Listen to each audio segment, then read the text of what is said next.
आज हम इस वीडियो में गुलियन वेरे सिंड्रोम पढ़ने वाले हैं। तो सबसे पहले हम लोग इसकी डेफिनेशन देख लेते हैं। इन्फेक्शन ट्रिगर, ये गुलियन वेरे सिंड्रोम इन्फेक्शन से ट्रिगर होता है। मेन चीज infection trigger, inflammatory autoimmune disorder of the peripheral nerves presenting as the rapidly progressive ascending flaccid paralysis. inflammatory pres- inflammatory inflammatory autoimmune disorder, ये ऑटोइम्यून है। ठीक है, ये ऑटोइम्यून है, ऑटो इम्यून डिसऑर्डर है। पेरिफेरल नर्व्स का presenting as, जो presentation human body में पाया जाएगा, प्रोग्रेसिव असेंडिंग फ्लैसिड पैरालिसिस। ये जो प्रोग्रेसिव असेंडिंग फ्लैसिड पैरालिसिस, इसको हम लोग कैसे समझेंगे? जैसे ह्यूमन बॉडी है, उसमें सबसे पहले या इफेक्ट रहेगा किसी भी ह्यूमन बॉडी में सबसे पहले ये फीट्स में आएगा। उसके बाद स्टमक, ट्रंक रीजन। जैसे ये ह्यूमन बॉडी हो गया, ये हमारा ह्यूमन है। इस ह्यूमन में सबसे पहले जब ये प्रेजेंटेशन जो होगा इसका असेंडिंग है, दैट मीन्स सबसे पहले लोअर लिम्स, लोअर लिम्स के बाद stomach, trunk, neck region, head region. इस टाइप से ये असेंडिंगली अफेक्ट करता है। असेंडिंग फ्लैसिड पैरालिसिस, इस चीज का मतलब ये हो गया। ठीक है, तो मोस्ट कॉमन वेरिएंट जो इसका है, इसके वैसे तो बहुत सारे वेरिएंट है, 3-4 वेरिएंट है। तो जो सबसे कॉमन है तो वो है एक्यूट इन्फ्लेमेटरी डीमेलिनेटिंग पॉलीरेडिकुलोपैथी। डीमेलिनेशन इसमें होता है। डीमेलिनेशन किसका होता है? नर्व्स का, जो मेलिन तो होती है वो टूट जाती है ना, उसमें डीमेलिनेशन हो जाता है। पॉलीरेडिकुलोपैथी, तो हम इसकी अब पैथोजेनेसिस देख लेते हैं कि भाई कैसे पता चलेगा कि हमें गुलियन वेरे सिंड्रोम है। तो हम इसकी पैथोजेनेसिस देख लेते हैं सबसे पहले। ठीक है, क्या होता है? रेस्पिरेटरी और जीआई इन्फेक्शन हो जाता है। कोई भी रेस्पिरेटरी या फिर जीआई इन्फेक्शन हो जाएगा, गैस्ट्रो इंटेस्टाइनल इन्फेक्शन हो जाएगा। किससे? जो इसका मोस्ट कॉमन ऑर्गेनिज्म है, कैम्पेल कैम्पिलोबैक्टर जेजिनाई से। ठीक है, कैम्पिलोबैक्टर जेजुनाई से या फिर वायरस, जीका वायरस से कोई भी जीआई इन्फेक्शन या फिर रेस्पिरेटरी इन्फेक्शन हो जाता है। जिससे होता क्या है? इन्फ्लेमेशन डिस्ट्रॉय स्वान सेल्स, और उससे इन्फ्लेमेशन हो जाती है। उससे क्या, किसका डिस्ट्रक्शन हो जाएगा? स्वान सेल्स का, इससे डिस्ट्रक्शन हो जाएगा। Inflammation destroys the Schwann cells and causing demyelination of the motor nerve fibres, sensitive fibres and the peripheral nerves. और स्वान सेल्स जब डिस्ट्रक्ट हो जाएंगे, उसके बाद डीमेलिनेशन स्टार्ट हो जाएगा मोटर नर्व फाइबर्स का, सेंसरी नर्व फाइबर्स का और पेरिफेरल नर्व फाइबर से, including cranial nerve. Cranial nerve 3 से लेके क्रेनियल नर्व 12 तक, सारी क्रेनियल नर्व्स का भी डिस्ट्रक्शन, डीमेलिनेशन हो जाता है। ठीक है, तो ये इसी चीज को हमने एटियोपैथोजेनेसिस को मैंने देखा रखा है कि इन्फेक्शन हुआ 20, इन्फेक्शन हुआ तो हमारी इम्यूनिटी ने काम किया और ये 20 सेल्स के पास गया और इसके खिलाफ एंटीबॉडी बनी। तो एंटीबॉडी बनी, ये तो अच्छी चीज है कि भाई कोई भी इन्फेक्शन होगा उसके अगेंस्ट एंटीबॉडी बनेगी। लेकिन इसमें, इस इन्फेक्शन में प्रॉब्लम ये है कि इसमें मॉलिक्यूलर मिमिक्री पाई जाती है। जो एंटीबॉडी पाई जाती है इन्फेक्शन के अगेंस्ट, जो एंटीजन बनते हैं, वही सेम मॉलिक्यूलर स्ट्रक्चर के न्यूरॉन्स के अगेंस्ट भी एंटीबॉडी बन जाती हैं। यही रीजन है कि वैसे ये नॉर्मल मैकेनिज्म, ह्यूमन बॉडी में नॉर्मल मैकेनिज्म चल रहा था कि इन्फेक्शन होता है, ये नॉर्मल ह्यूमन में भी होता है। वी सेल्स एक्टिवेट हुए, एंटीबॉडी बनी, वी सेल्स एक्टिवेट हुए और एंटीबॉडी बन गई, एंटीबॉडी बन गई। ये एक नॉर्मल मैकेनिज्म है। लेकिन यहाँ पे प्रॉब्लम ये है कि यहाँ पे मॉलिकुलर मिमिक्री पाई जाती है। जो भी एंटीजेंस बनते हैं इन्फेक्शन के अगेंस्ट, और वही न्यूरॉन्स को के अगेंस्ट से उनका मॉलिक्यूलर स्ट्रक्चर सेम रहता है, न्यूरॉन्स पे वो अटैक करने देते हैं, जिसकी वजह से मेलिनसीथ का डिस्ट्रक्शन हो जाता है। नेक्स्ट आगे देखते हैं हम लोग इसके गुलिनवारे सिंड्रोम के सब टाइप्स कितने हैं। इसके बेसिकली 4 सब टाइप्स हैं।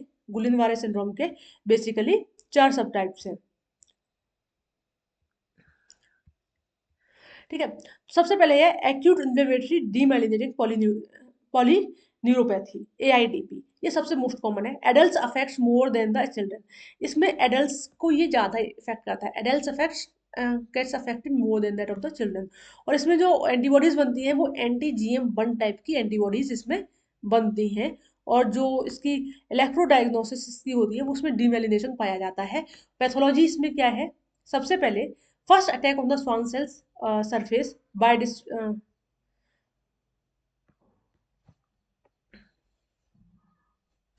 सबसे पहले ये स्वान सेल्स को पे अटैक होता है। उसके बाद मैलिन्सी डैमेज होती है, मैक्रोफेज एक्टिवेशन होता है और lymphocytic infiltration variable secondary axonal damage इसके बाद होता है। ठीक है, तो ये हैरिसन से लिया गया है, ये वाला जो इसका जो टेबल है ये हैरिसन से लिया है। सबसे पहले स्वान सेल्स अफेक्ट होंगे। First attack on the Schwann cell surface.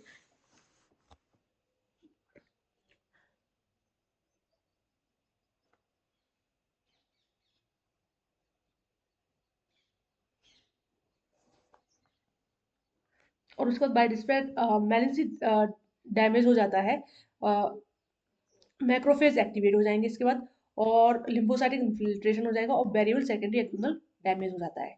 ठीक है, तो ये हमने एआईडीपी देख लिया। फिर इसके बाद एक आता है एमान, इसके बाद एमसन एंड एमएफएस। ठीक है, तो एमएन में क्या होता है, acute motor axonal neuropathy. Acute motor axonal neuropathy, motor axonal neuropathy basically होता है इसमें। तो affects the children and young adults. इसमें एंटी GD1 एंटीबॉडीज बनती है, ये एक्सोन्स को अफेक्ट करता है। First attack on the motor nodes of the Ranvier. ये नोड्स ऑफ रेनवियर को सबसे पहले अफेक्ट करता है। फिर उसके बाद मैक्रोफेज एक्टिवेट हो जाते हैं, few lymphocytes, frequent peri axonal macrophages, extent of axonal damage highly variable. ठीक है, फिर एमसन होता है acute motor sensory axonal neuropathy. ये मोस्टली एडल्ट्स में पाया जाता है और इसमें इलेक्ट्रोडायग्नोसिस में एक्सोन का ही डैमेज होता है, एक्सोनल है, same as the MN but also affect the nerves and roots. Axonal damage is usually severe. Miller Fisher syndrome में क्या होता है, एडल्ट्स एंड चिल्ड्रन दोनों अफेक्टेड रहते हैं। इसमें GQ1V, GQ1V एंटीबॉडीज बनती हैं और इसमें एक्सोन एंड डिमेलिनेशन दोनों पाया जाता है। और फ्यू केसेस एक्समाइन, बहुत बहुत कम केसेस अभी तक इसके पाए जाते हैं मिलर फिशर सिंड्रोम के। बेसिकली सबसे कॉमन AIDP है। ठीक है, जिसमें एडल्ट्स अफेक्टेड होते हैं। इसमें एंटीजीएम एंटीबॉडी होती है, इसमें डिमेलिनेशन होता है। बेसिकली अगर चाहो तो पैथोलॉजी पढ़ो तो पढ़ लो, नहीं अगर नहीं भी पढ़ते हैं तो बिना पैथोलॉजी के इतना हम चार्ट याद कर लेंगे। ठीक है, ये सॉन सेल्स को अफेक्ट करते हैं, जैसे कि मैलिन्सी डैमेज हो जाती है, मैक्रोवेज एक्टिवेशन हो जाता है and lymphocytic infiltration, variable secondary axonal damage हो जाता है। ठीक है, नेक्स्ट देखते हैं हम लोग से क्लिनिकल फाइंडिंग्स। इसमें क्या क्या क्लिनिकल फाइंडिंग्स, जब कभी भी ये गुलिन वाले सिंड्रोम होगा तो क्या क्लिनिकल फाइंडिंग्स पाई जाएंगी। ऑटोनोमिक डिसफंक्शन, सबसे पहला जो होगा वो ऑटोनोमिक डिसफंक्शन हो जाएगा, जिसमें क्या पाया जाएगा, कार्डियक एरिथमिया पाई जाएगी, इंटेस्टाइनल डिसफंक्शन पाया जाएगा। ठीक है, मोटर डिसफंक्शन पाया जाएगा, respiratory muscle weakness, respiratory failure. तो जैसे ही गुलिनवारी सिंड्रोम होगा तो उसमें रेस्पिरेटरी फेल्योर पाया जाता है, कार्डियक एरिथमियास पाई जाएगी, और इंटेस्टाइनल डिसफंक्शन, मतलब कि बेसिकली ये CVS को, GI को और रेस्पिरेटरी को, तीनों को अफेक्ट कर रहा है, तीन सिस्टम को कर रहा है अफेक्ट। और absent deep tendon reflexes, locomotory को भी, ये जो डीप टेंडन रिफ्लेक्सेस है उन वो भी नहीं पाएंगे। बेसिकली एक सिस्टम और वो ऐड हो गया, उसमें लोकोमोटरी सिस्टम भी ऐड हो गया, बेसिकली पूरी बॉडी को अफेक्ट कर रहा है। Symmetric ascendant muscle paralysis, ascending muscle paralysis that means कि पहले बहुत फीट्स, बहुत limbs and trunk reason and head region, ऐसे पैरालिसिस स्टार्ट इस टाइप से असेंडिंगली चली जाएगी। सेंसरी डिस्फंक्शन मतलब सिमेट्रिक पॉलीन्यूरोपैथी, सारी जो भी पेरिफेरल सेंसरी नर्व्स हैं वो भी डैमेज हो जाएंगे। इसके लिए जो डायग्नोस्टिक टेस्ट करते हैं वो है सबसे पहले CSF का एग्जामिनेशन।